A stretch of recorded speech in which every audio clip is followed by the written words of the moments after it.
need to be plugged. We discussed the technology roadmap for ADAS as well as the need for a domestic star rating system to spread consumer awareness on safety. Today, we shed light on the engineering aspect of safety and why it's important to develop cost-effective solutions for the Indian market. My name is Mayank Dhingra, and I welcome you once again to this event brought to you by our sponsors, Associate Partner Continental and Technology Partner Henkel. We will have a series of discussions and interviews over the course of the next couple of hours. So without any further ado, let's begin with the keynote address. I would like to invite Mr. Todd Morgan, the Chief Technology and Innovation Officer, Lumax.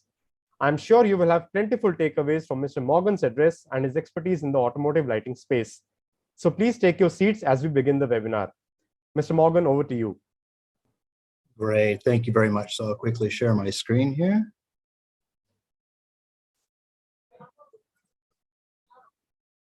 And hopefully you can see it okay now, yeah?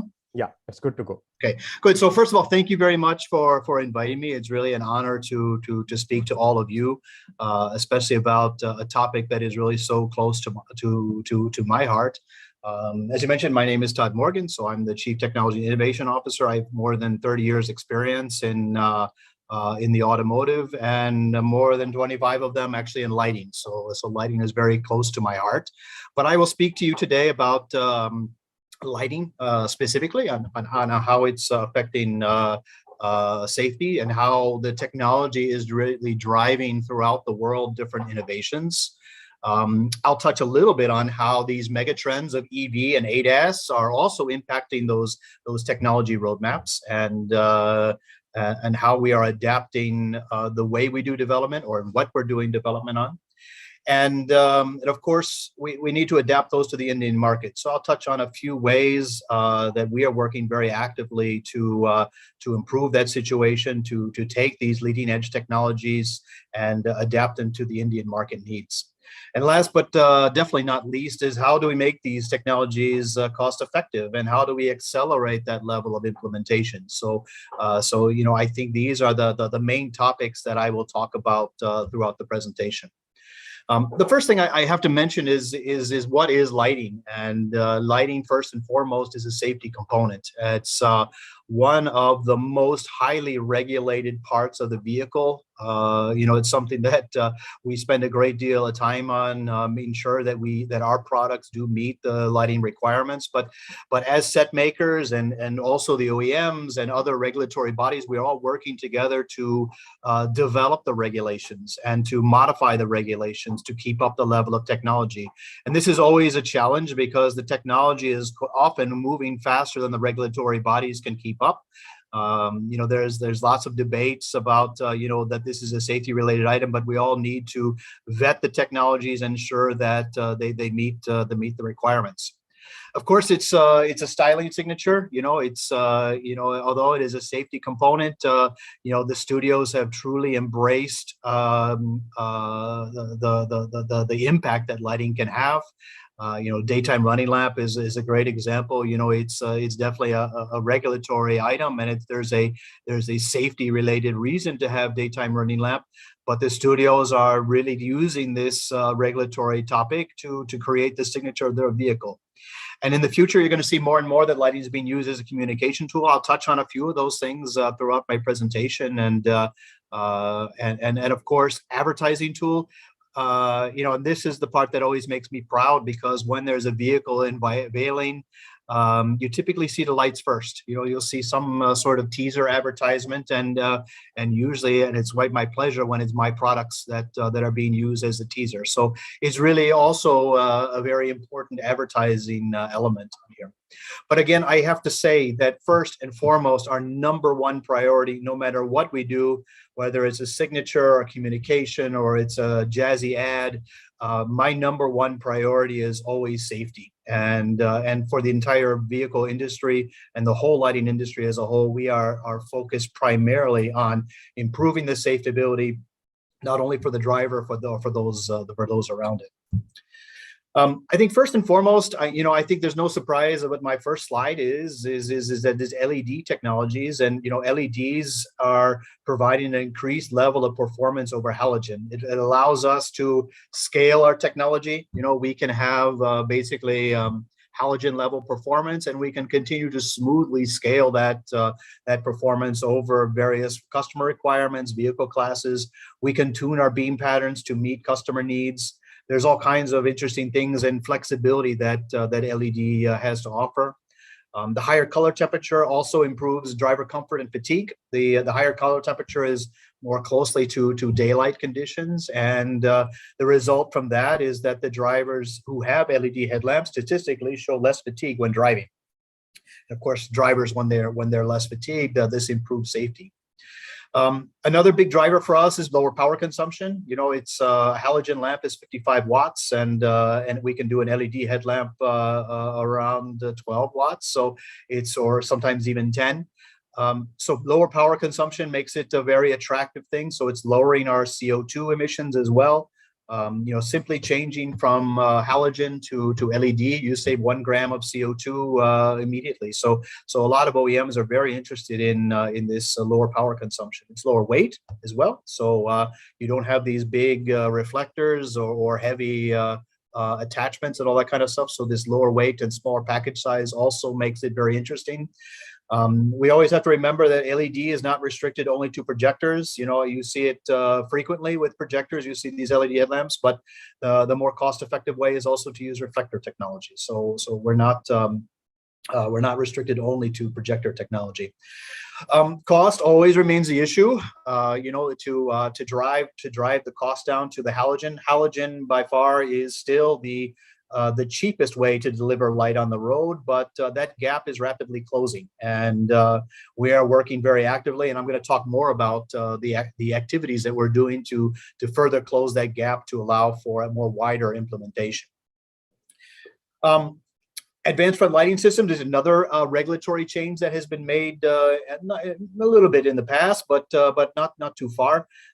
Again, it's a significant enhancement in visibility and safety. It's using an algorithm. So we're taking all kinds of signals from different sensors on the vehicle, whether it's steering wheel angle or speed sensors or the yaw rate. There are many inputs that go into that. We have a nice control algorithm, electronic control module with an algorithm inside that basically then controls the lamp. And we can achieve different modes. I show a few examples in this slide, but we can have bending, so static bending, which means you're just turning on and off individual light. Dynamic bending means really the lamp is swiveling, whether that's mechanically or digitally, but the beam will swivel to the left and the right as you turn your steering wheel. Then there's different modes. There's town mode, there's country mode, there's motorway beam, so that you can see a little bit further down the road when you're driving down the highway. Obviously, there's high beam, and then there's adverse weather, and this is more of a safety enhancement for the other drivers, so when you're on a wet road, I think all of us have driven, and you see this glare coming off the wet surface.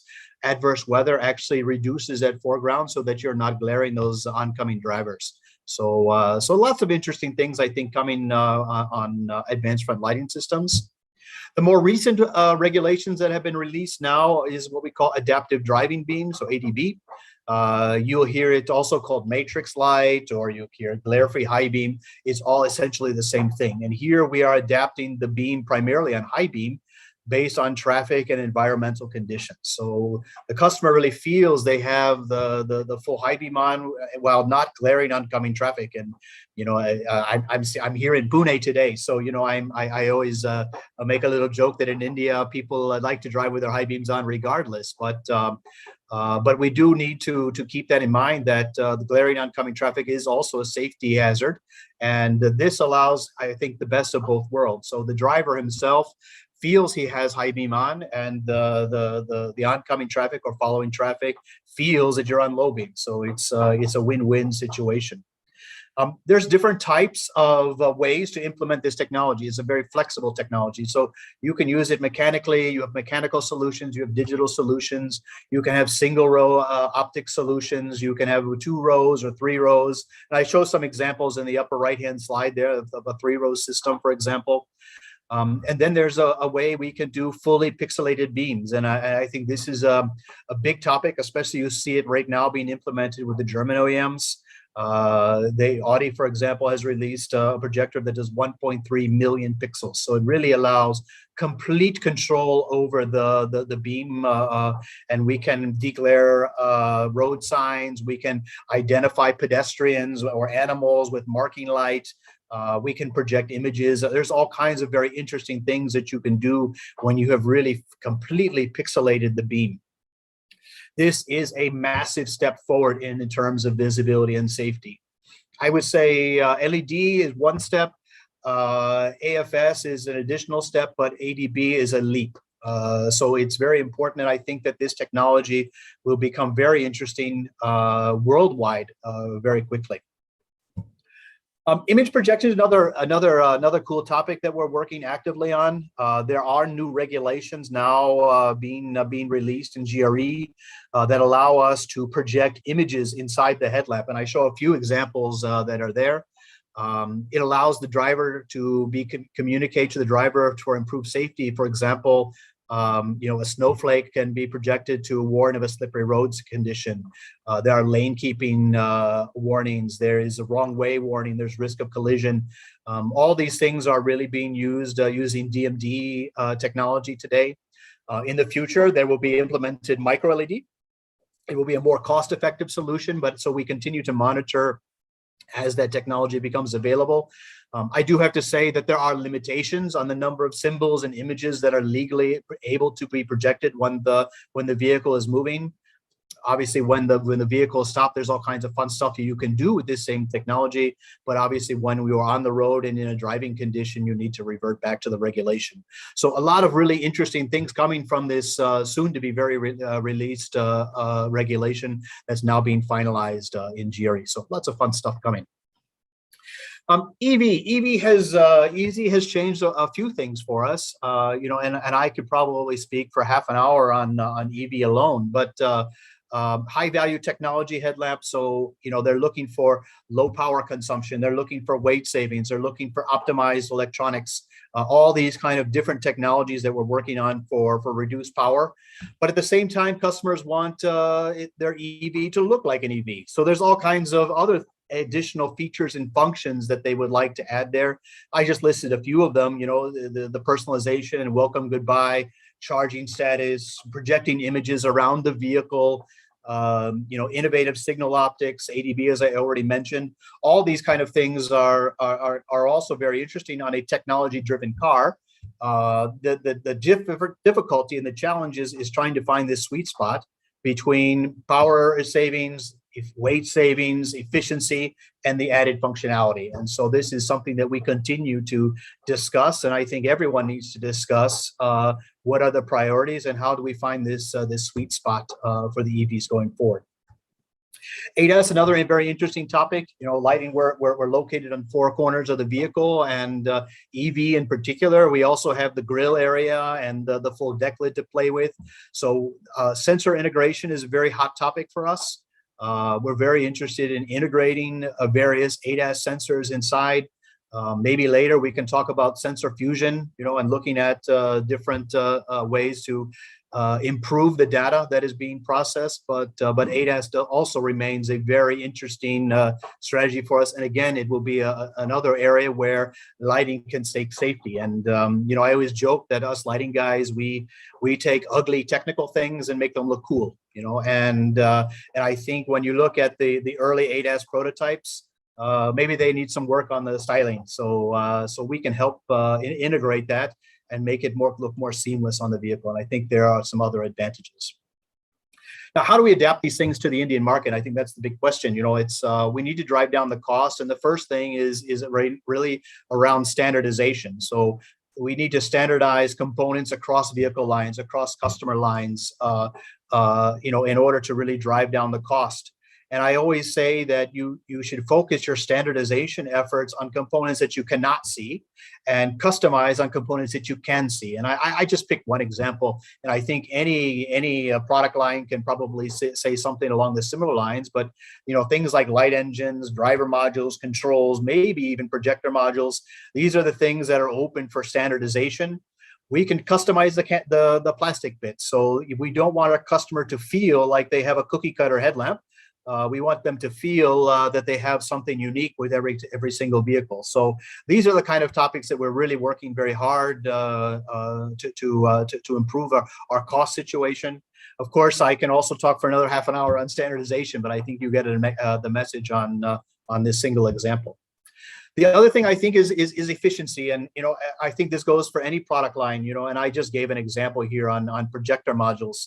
We have a key KPI on lumens per watt, and in this slide I'm just comparing as an example a traditional projector module, and in high beam you see 35 lumens per watt. Whereas we are developing a much more efficient projector using collimator optics and secondary optics.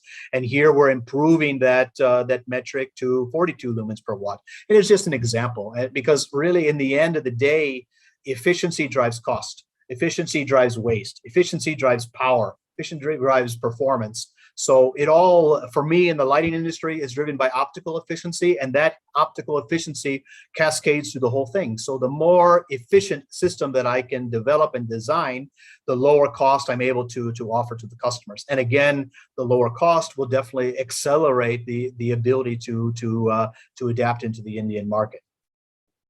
We also have to look at high value implementation. I talked about all kinds of fancy dancy technologies at the beginning of this. But how do we find a high value? How do we find a sweet spot on adapting the levels of performance to the challenging cost targets we have? So instead of having 1.3 million pixel headlamp that you might find on an Audi A8, 4 to 11 segment ADB is a very nice beam. It really gives a very high value. The customer would very much appreciate and feel that they are driving in a much more safe environment. Static bending as opposed to dynamic bending. I have this example on the right side. So instead of swiveling the beam, which may be a bit more expensive, simply fading on and off a single beam is a high value AFS technology that comes at a lower cost. High beam boost is another easy one. Yeah, you bring your vehicle up to speed, you add a little extra light or an extra module to do so, and it is a high value technology. So these are just a few examples, I think, on how we deal and discuss with our customers to really try to adapt to the Indian market. How do we do all this? So I think the important thing is developing an organization around centers of competencies, and that's something that has been a big priority for me, and I think that everyone can learn something from this.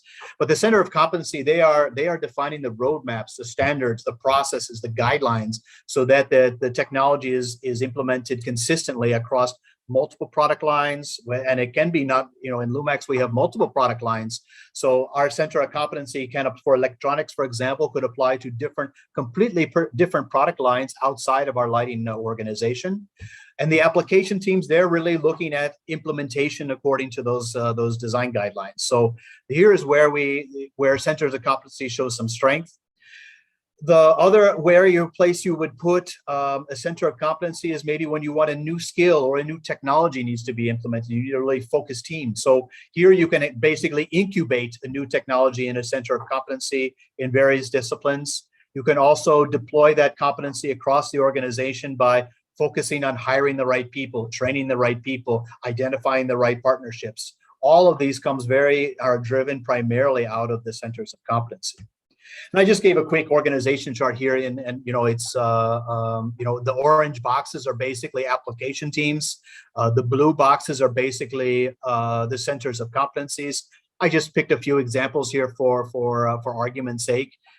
So you have, for example, system engineering, mechanical engineering, optical engineering, electronic software, going across the different customers or different applications. So the design guides, the standards, the lessons learned, the best practices, the things gone wrong, what to do and not to do. This is shared very quickly and is shared across customer lines. And it ensures that we are a learning organization. And I think that centers of competencies need to be a clear learning organization. And I'm not going to go through all of this, but the advantages here is that you maintain strong customer linkages with the application team. So even though you're specializing and focusing on various competencies, you are not losing that customer link. End of the day, the customer needs to be satisfied, and that's why these application teams remain very important. But we still focus on building competency and leveraging that across the organization. And when you have a larger organization that's maybe global, you need to be sure, even more so, that the different regions are all doing things the same way.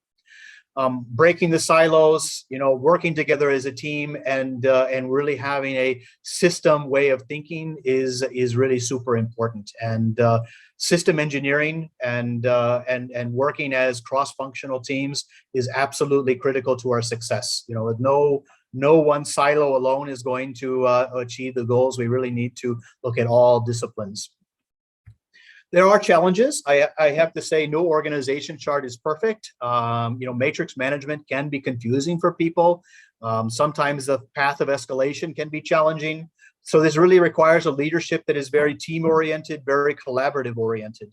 The application team needs to understand the total system, and to achieve the customer requirements, we really need to have that system mindset. And it's super important to drive down the cost, to improve the performance, to look at compressed timelines, and to implement rapidly new technologies. So I guess in summary, my message here is that new technologies are enabling new safety features in lighting. And I just mentioned a few. I'm kind of pressed for time, but LED headlamps, AFS, ADB, these are all amazing enhancements in safety. The mega trends will continue to significantly update our technology roadmaps, and technology roadmaps need to be revised according to our customer requirements, to the trends going on in the industry. We need to keep that alive, and continue to adapt. And as you all know, from Darwin, it's those that adapt survive. And I think this is a very important part of how we handle our technology roadmaps. We need to adapt the Indian market, and this is really, I picked 4 ways: standardization, design efficiency, high value implementation, and localized competency. And I think if we focus on those 4 key items, this is going to allow us to take these really great things and leading edge technologies that maybe the German OEMs are working very actively on, and squeeze and modify and optimize the performance and cost targets to really accelerate the implementation in India. And lastly, but definitely not leastly, the organization and mindset shift. And I showed an example of centers of competency. I think competency, no matter what organization structure you choose to implement, is super key to implement.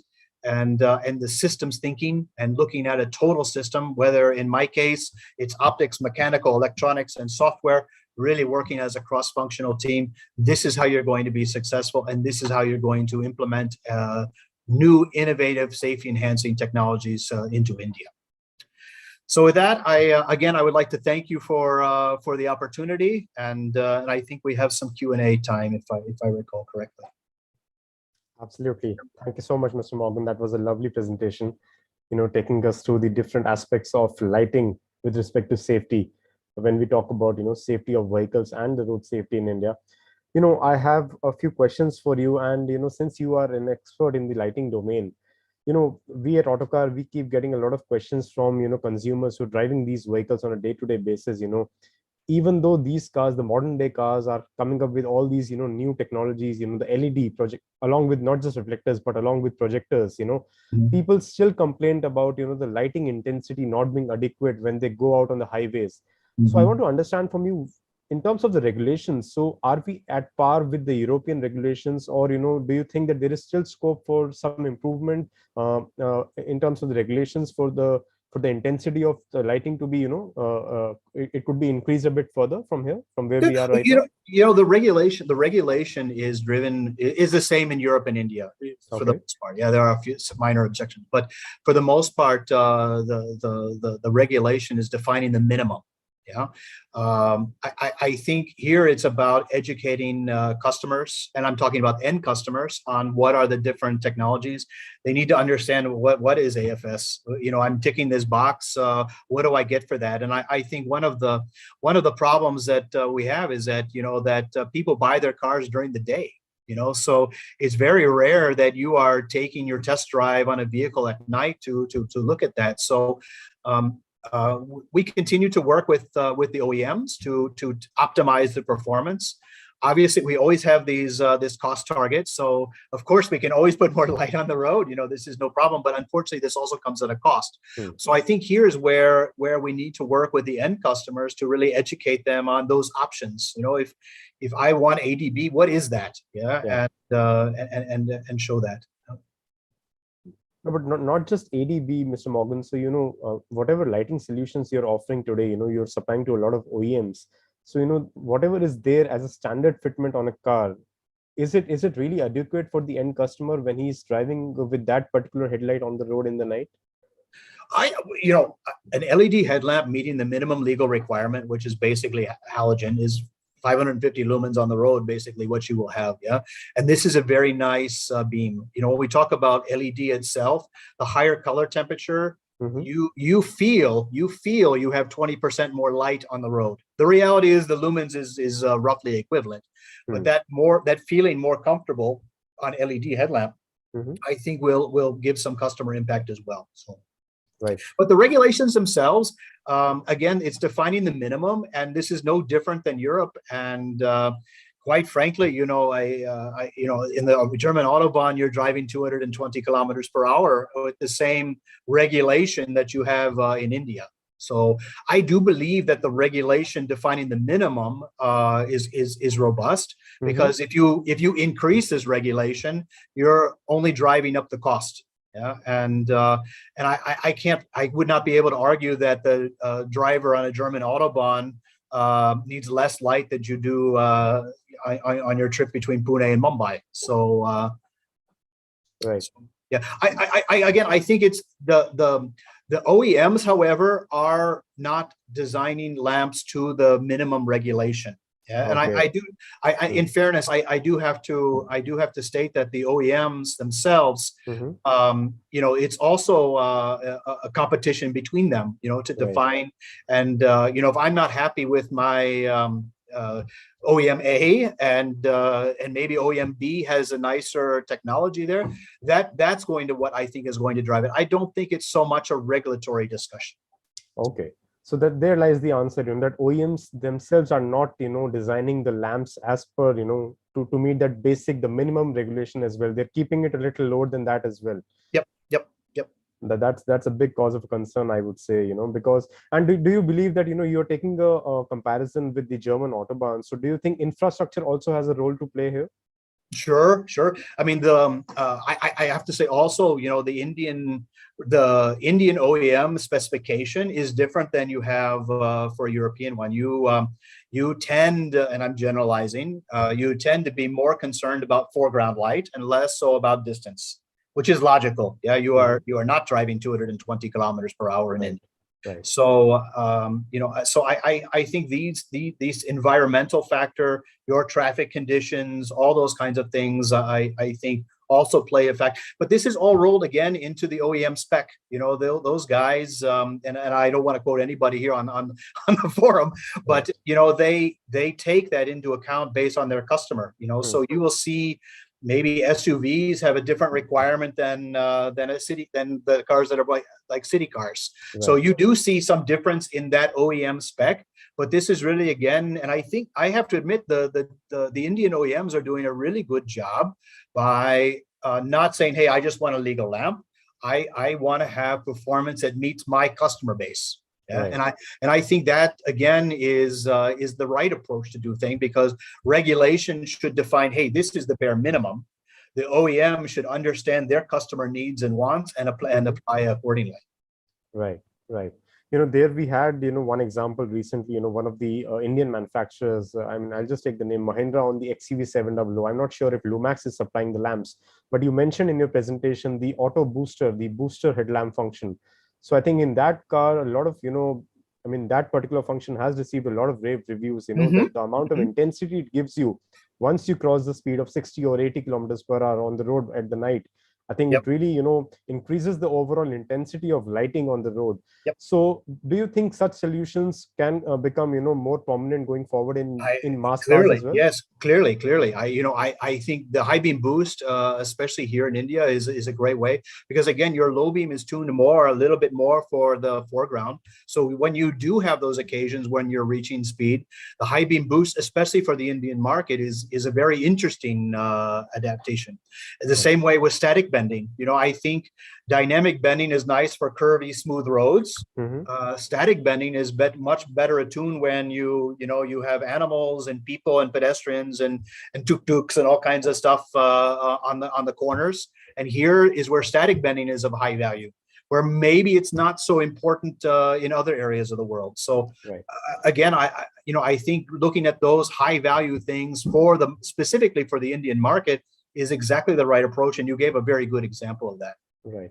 A couple of more questions for Mr. Morgan, even though we have sort of run out of time here. When do we see ADBs coming into the cars, the mass market cars in India? Yeah. Lumax is now in development right now with an ADB system. So within the next year and a half or so, that Indian OEM will have an ADB system on the road. And we have inquiries from about 3 others. So there are, there's again, it's driven again by that customer base, what's meeting their market. But I have to say that my original technology roadmap had ADB a little bit further out. Because of your traffic conditions, I was a bit skeptical that ADB would be of so much interest. But the fact of the matter is that the marketing from those OEMs seems to be pulling that ahead by at least a year than from what my original prediction was. So it's good news. I think if you ever drive an ADB system, you will immediately love it. It's not like AFS. It's not like halogen to LED. It's really an amazing leap forward in visibility and comfort. Right. So which category of vehicles can we expect this first to come in? I think the upper level. Upper level first. Upper level, first. Right. Yeah. It's usual. The higher level vehicles typically they test out the technology and then it will trickle down. Right. The key here is how fast is it trickle down, and I think I've been in the industry a long time, and that trickle down period is accelerating like you can't imagine. Yeah, it's from years ago, you would never say, okay, ADB is implemented on an Audi, and maybe 5-7 years from now, it starts to move into the mainstream. That is now moving 2 to 3 years, so really that maybe in a different level of performance, but the technology is trickling down extremely fast now. And and I don't think lighting is the only industry that can make that statement. Absolutely. I think you also answered this question, which was asked by Mr. Mohammed Roshan. So I hope, Mr. Roshan, you've got your answer from Mr. Morgan. Mr. Morgan, last question. You summarize your presentation by saying that localized competency is also one of the key areas that component suppliers like Lumax are focusing on. Right now we're sort of seeing a situation of global semiconductor shortage, and when you talk about projectors and LEDs, so we're talking about a lot of chips as well. So is this going to be, is this a constraint right now, and is this hampering your overall cost targets as well? For sure, the semiconductor issue, as for everybody, is impacting the business overall. I don't think that I see this impacting the cost so much. It does not seem to be affecting the chips, LED chips themselves, because I think this is more automotive focused anyway. It's the micros that are a bigger concern. I don't have it as such a big impact in India as for lighting, because our systems have a limited number of these kind of advanced applications. I think if this crisis was happening 2 years from now, I would be crying a little bit louder. But at this point in time, it's not a major impact on us. It definitely impacts businesses in Europe or other areas around the world in terms of the lighting industry. But I think we may have dodged the bullet a little bit on this one. So hopefully the capacity will be in place, and I won't need to worry about that. Right. So on that hopeful note, thank you so much, Mr. Morgan, for sparing out the time and for taking us through your lovely presentation. Really appreciate your time here. Thank you so good. much. Thank you very much for the opportunity. Thank you. And with that, ladies and gentlemen, we'll move to our panel discussion for the day. And I would like to invite the three esteemed panelists that we have. Mr. Abhay Manikar, the advisor at ARAI, Mr. Girikumar Kumaresh, Senior Program Manager, Accident Research, Advanced Autonomous Safety Systems, Bosch Global Software Technologies. In this panel, Mr. Girikumar also represents RASI, the Road Accident Sampling System India. And last but not the least, Mr. P.K. Verma, Commercial Engineering and Product Development Head, India, Middle East and Africa, Henkel. Gentlemen, thank you so much for taking out the time today and for being here with us. Thank you, Manak. Am I audible? Just an audio check. Yes, Mr. Giri, you're audible. Okay, perfect. Yeah, thank you, Mr. Mayank. Thank you. Hi, Mr. Verma. Hi, Mr. Manika, sir. Good afternoon to all of you. Hello, everybody. Nice to see everybody again. Yeah. Long time to see, Mr. Manikar. Hope everything is good. Yeah. So far, so good. Yes. So it's good that the co-panelists, they are acquaintance with each other already. So it it makes my job easier here. So I would give the first word to Mr. Manikar, being the senior most person here. Mr. Manikar, I would want to have your first opinions about, the overall, the state of road and vehicle safety in India. And, we were in the keynote address, we talked about regulations a little bit. How do you see the evolution of overall safety and standards and regulations in India right now? Yeah. Good afternoon, everybody. And Mayank, your question on evolution of the safety roadmap for India, which was quite going along with my career path also. So it was long back when we had that CMVR regulation from, and we were trying to build the standard, safety standard. Basically, if you look from the time windows, 5-year time window, first 5 years of from 2000, if you look, India was focusing mainly on building the standard for the safety critical components and their installations on the vehicle. That was the era where ARAI also was quite busy in making standards. But there was no harmonization of the standard till we came back to the next 5-year, 2005 to 2010, when India really signed 1998 agreement under WP29, and the whole policy shifted to align the standards with UNEC.